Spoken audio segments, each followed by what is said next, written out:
What's up, everyone? Welcome back to another NBA 2K25 Courtside Report. I'm Chris Manning. And I'm Alexis Morgan. And today we're joined by Eric Benish, VP of NBA Development at Visual Concepts, who's going to break down all things new and exciting in the city in 2K25. Eric, welcome. Chris, Alexis, thank you so much for having me. The team has been working incredibly hard in the city this year. We have a lot of amazing stuff to talk about today. A lot of it has been all user feedback from our community, which is a big driver for us. And so I'm really excited to tell everyone how you can play anywhere and win everywhere in the city this year. We've heard that there are a lot of new things in the city. What can players look forward to when playing NBA 2K25?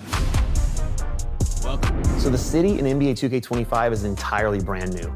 And harking back to that comment about how user feedback drives everything for us, the city is significantly smaller, it's much more intimate, and it's designed to get you to your experiences quicker. And the entire city this year is designed with basketball in mind. So the main street, we're calling it the Boulevard of the Stars. The entire street has like an urban flair to it. There's murals painting both sides of the street, really bringing home that basketball feel. The light posts are green release animation light posts. They look incredible. One really cool aspect of the Boulevard of the Stars is the Walk of Fame we have. It's kind of symbolic of Hollywood Boulevard. There's a basketball representing each NBA Finals winner in NBA history. And one really cool aspect of it is you can continue to add your own stars to this Walk of Fame as you play through my career and win NBA titles. So you're kind of designing the city yourself as you go, which is really cool.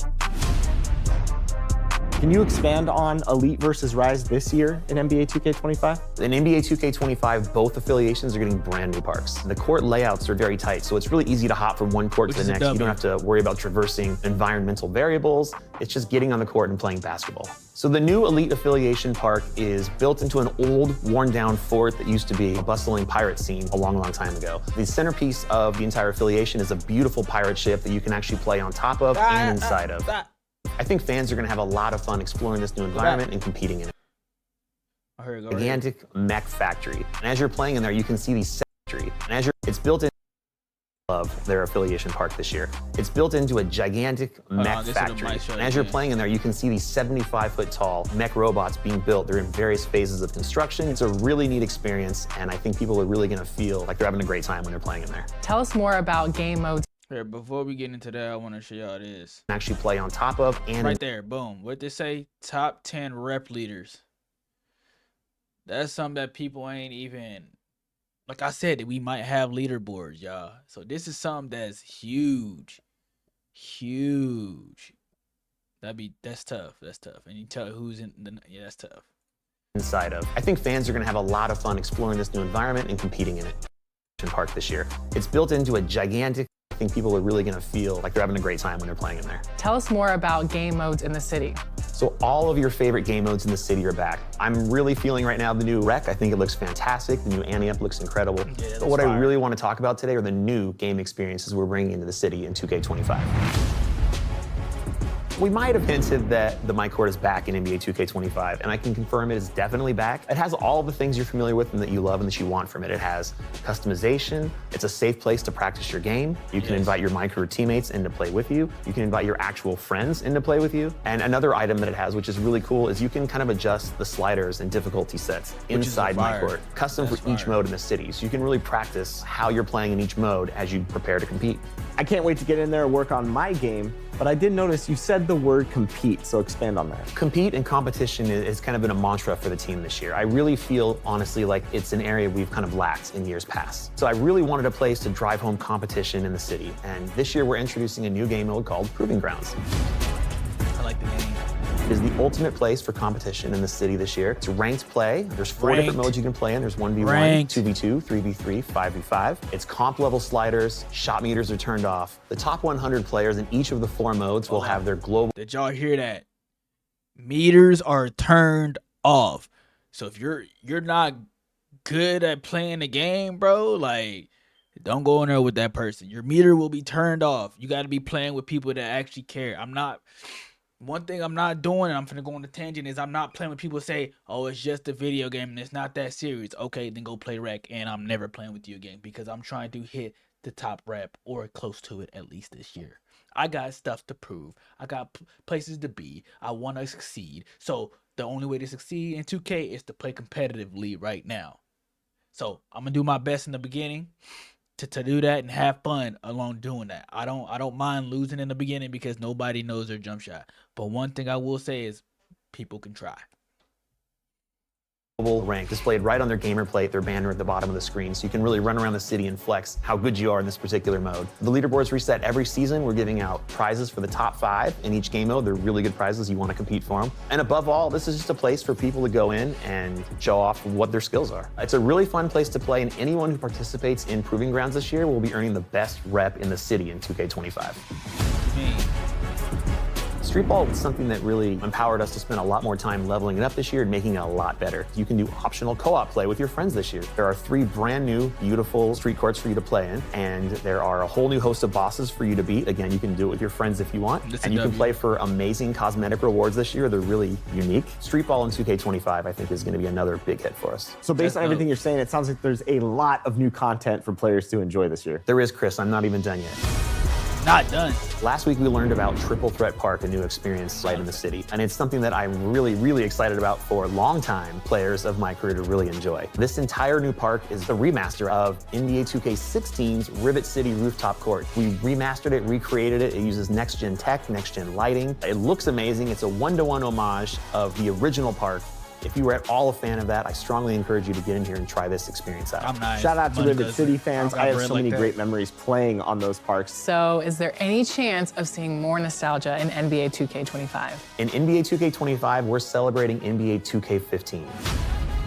I like it. We're bringing back all 4 My Park courts, remastered for users to play. That includes sun-drenched Sunset Park, the industrial Rivet City. We have the Old Town Flyers Park. And of course, that year we had the My Park Championship. Old Town won, and they got an aircraft carrier. We're bringing that back as well. These are all getting HD remasters down to the very last detail, next-gen tech, next-gen lighting, just like we did with the Rivet City Rooftop Court. It's been a long time, but for many users, this will be for the first time.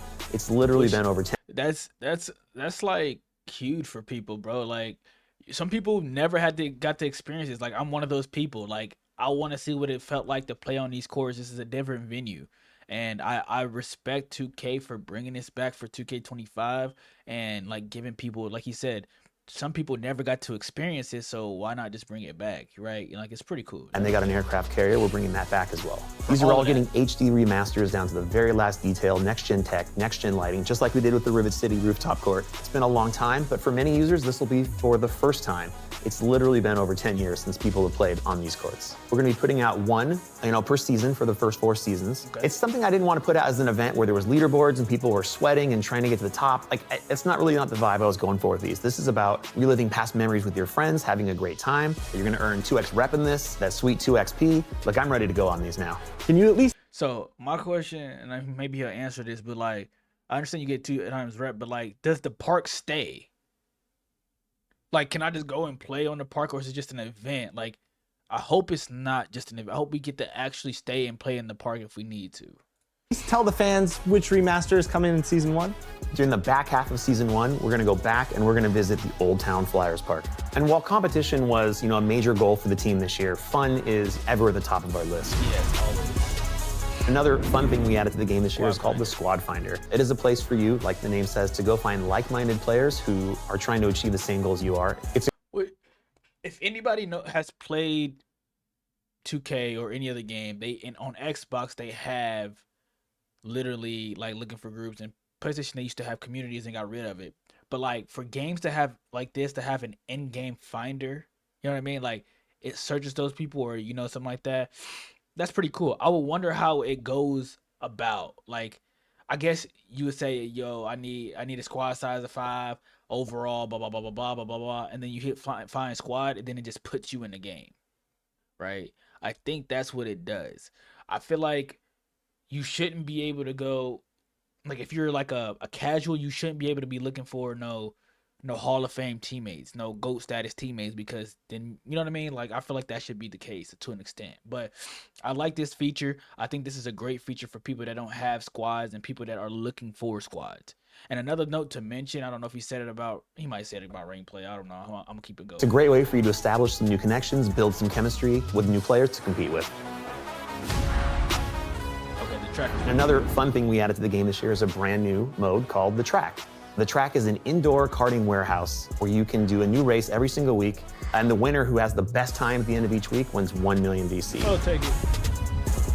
Another thing we added to the game this year to really help out new users is called casual courts. It's kind of like your safe zone to play as a new user. The only people that can step on these courts are other people who are new and inexperienced users to NBA 2K. These are a great way for new users just to learn the game.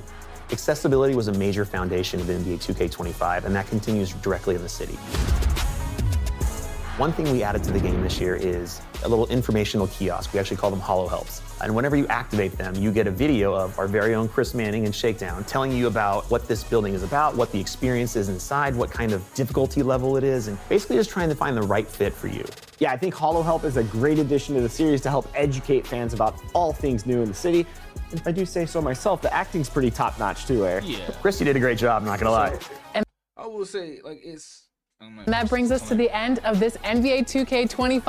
So I don't know if y'all seen it, but like the rank system is like obviously the meter's turned off, and like you should have to be able to like find people of your obviously the same as you, but like it's ranked based upon like if you're going in there with a squad or not. If you're going in a solo dolo, they're not gonna put you up against a squad. At least I hope not. That's from what I'm getting. Like, I hope if I'm going in there solo, I'm a GOAT status player, but like I don't have a squad. I shouldn't be going against a squad with GOAT status players with my GOAT status players. It has to be a balance because that's kind of not unfair.